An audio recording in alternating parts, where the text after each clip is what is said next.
As you must have already heard before, Tinubu traveled to India some 8 days ago for the G20 summit, and at the summit, Tinubu was able to secure numerous investment for the country.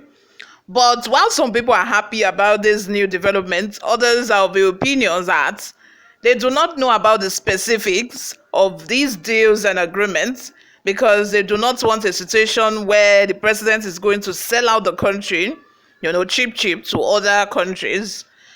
Anyway, before we go into the details and the nitty-gritty of today's news, if you haven't subscribed to this channel at this point, just know that you are jonesing, you are slacking. Please go ahead and subscribe. Join this amazing community we have here. Turn on the post notification bell so that you can be the first person to get notified whenever we upload a new video. Help us grow this channel by giving this video a massive thumbs up so that it gets recommended to other YouTube viewers all around the world as well. Lastly, please leave your opinions in the comment section below. Without further ado, let's delve right into the details of today's news. Atiku's camp drags Tinubu over meeting with Indian businessmen, says it has no specific investment plans.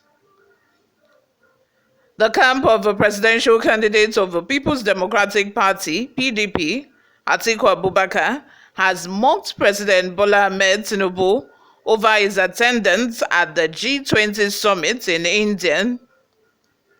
The spokesman of Atiku's campaign organization, Daniel Wala, in a post via X, claimed that the G20 had a global picnic and that President Tinubu was invited to watch the brief, see the importance of the picnic, and take pictures.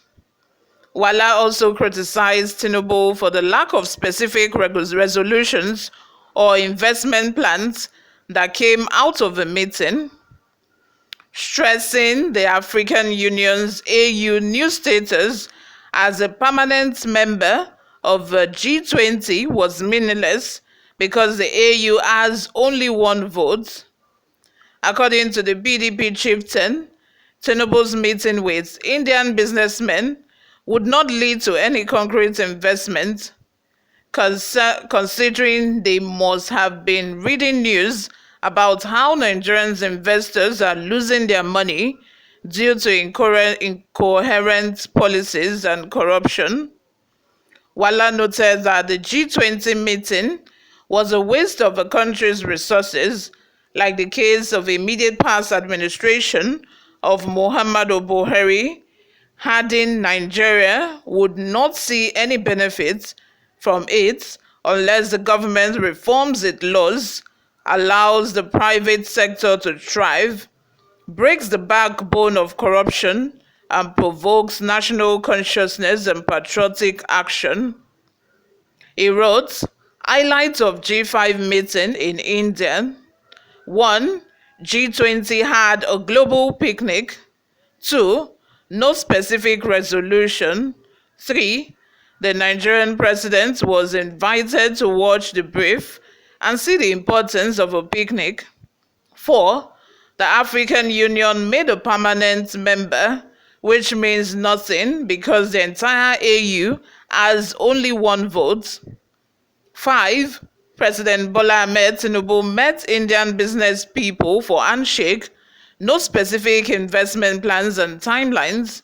Nothing would come out of that because those businessmen must have been reading news about how our own domestic investors are losing their money due to incoherent policies and corruption. 6. President Bola Ahmed Tinubu shook hands with Biden and they called it a sideline meeting. 7. Biden only focused on President Bola Ahmed Tinubu's leadership of ECOWAS to fight African countries seeking to liberate themselves from colonial economic carnage. Nothing else mattered to Biden. 8. Handshakes, photos, and more photos, more of the same. We have seen the movie before. 9. Off to Dubai for more of the same. Moral of the story: until we come back home and reform our laws, allow private sector to thrive, break the backbone of corruption, and provoke national consciousness and patriotic action, nothing would change.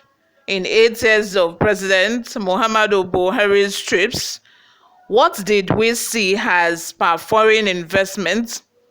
What was spent for those trips was more than what came in as foreign investment.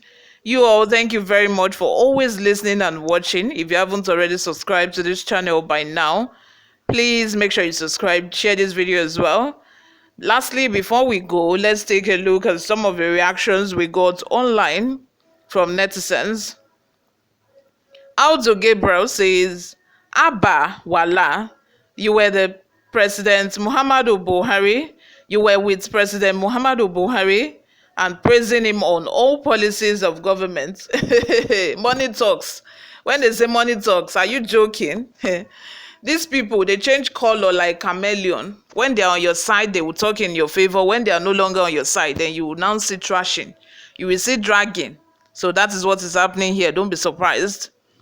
Lawal Nasiru says, don't mind them, Baba Jagaban of Africa, Caterpillar.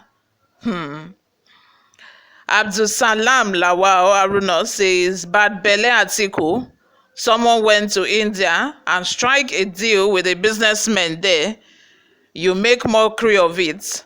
Atiku, so you are the best in Nigeria, Abi? No, and no any other person except you, Abi? Make we hear word. Musa Sikiru says, nothing good can ever come out of Atiku camp. They are there to criticize both good and fair policies of the government. Atiku that woefully failed to put his house PDP in order before the presidential election, which led to the failure of the party, is now saying which organization the president should hold meeting with and those not to. The Supreme Court is awaiting him and his camp for their final disgrace.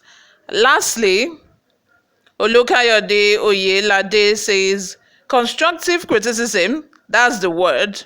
Don't come out and condemn efforts made by anyone to salvage the country without telling us what you would have done and how you will get it done, of course. Let Atiku's camp tell us how they will fight corruption, revive his economy, and combat impunity. If you have no idea, please commend those making efforts that may benefit all of us. I say this to individuals or organizations that does nothing but talk on social media. A round of applause for this person. Quite on point. Thank you very much, you all, for always listening. I will see you all in my next video. Bye for now.